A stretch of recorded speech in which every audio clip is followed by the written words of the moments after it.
Salam à tous, Baruch Hashem. On reprend ensemble le Sefer Brit Shalom, le jardin de la pureté, cours exclusivement réservé aux hommes pour apprendre à préserver nos yeux, nos pensées et recréer notre lien avec Kadosh Baruch Hu, l'alliance avec Hashem, et surtout toutes les bénédictions.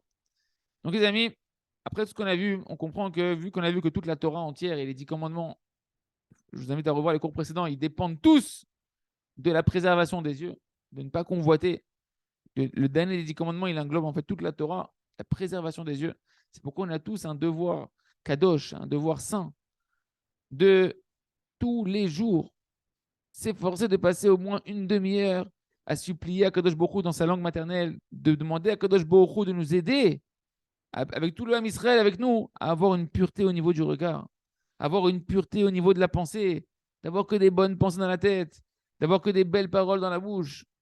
Parce que les yeux et la bouche, ils vont ensemble. Ça, c'est un sujet en soi.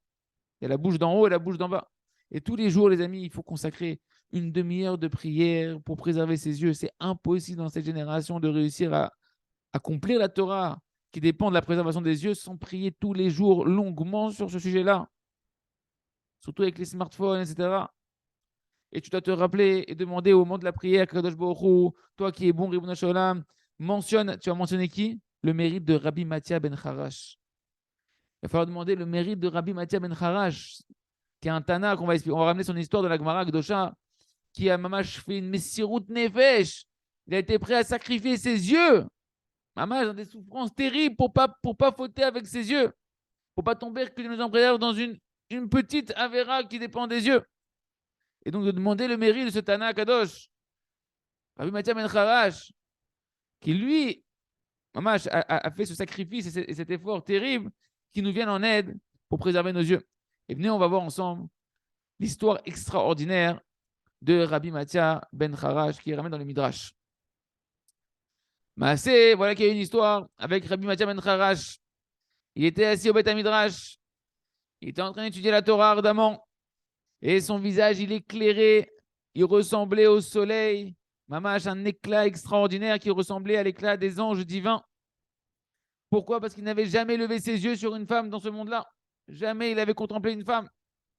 Et voilà qu'une fois, le Satan, l'accusateur, il a jalousé de voir un tel homme, un tel juif, aussi kadosh. Il a demandé à Kadosh Baruch Hu,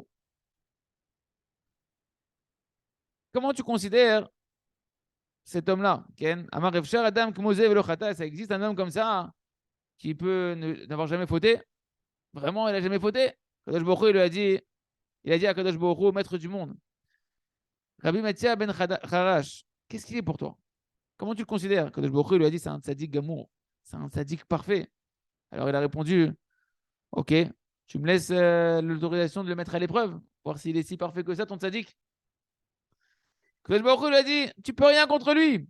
Alors le Satan, il a dit, malgré tout, donne-moi la possibilité d'aller le mettre à l'épreuve, on va voir qu'est-ce qu'il vaut vraiment. Kadosh Baruch Hu lui a dit, va, essaye. Qu'est-ce qu'il a fait le Satan? Il a pris l'apparence de la plus belle femme qui ait jamais eu de l'histoire de l'humanité. Shem Ishmor. Jusqu'au jour de Nahama, qui était la sœur de Tuval Caïn, que les Malachi Acharet, quand ils l'ont vue, eux-mêmes, leur tête allait retourner, ils ont voulu descendre sur terre pour aller avec elle. C'est marqué dans Bereshit, chapitre 6, verset 2, va dire Oubne à Elohim et Bnot Adam. C'est marqué que les fils de Dieu, c'est les anges en fait. Ils ont vu les filles de l'homme. C'est qui? C'est Naama, la fille de la sœur de Tuval Caïn, qui était extrêmement belle, que même les anges, ils l'ont convoitée. Et maintenant, le Satan, il a pris l'apparence d'une beauté identique pour faire tomber Mathia Ben Harash, Mathia Ben Harash. Et voilà qui commence sous l'apparence d'une femme. Donc c'est une femme, en fait, c'est le Satan, c'est le malach. Le Tserara, il vient, il se met devant lui. Et dès que Mathia Ben Harash, il sent qu'il y a une femme qui se met devant lui comme ça, il se tourne de l'autre côté. Il a donné le dos. Et voilà que le Satan, il vient sous l'apparence de cette belle femme, se met sur sa gauche. Il tourne à droite. Et alors, il se met à droite, il tourne à gauche.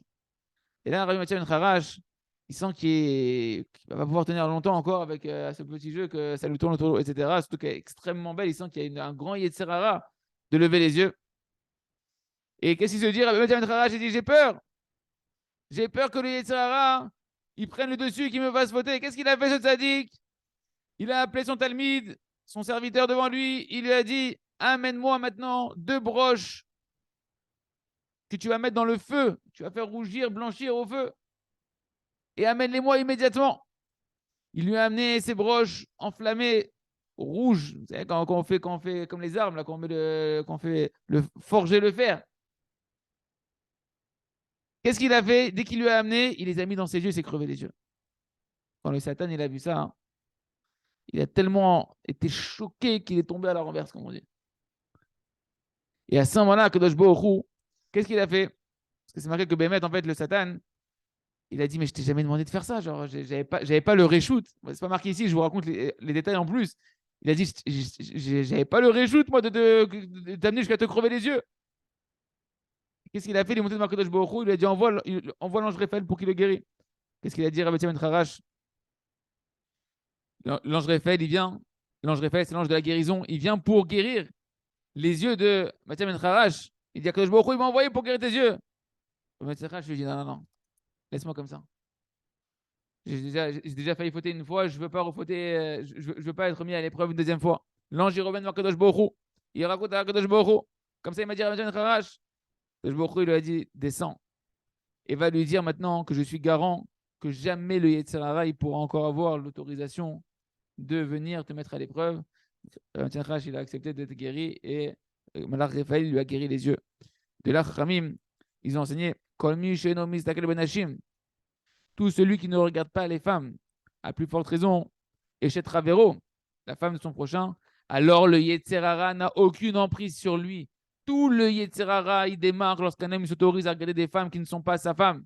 C'est lui qui préserve ses yeux, devient comme Rabbi Mathieu Ben Harash, que le Yetzer Hara n'a plus l'autorisation de s'approcher de lui, Yeratzon.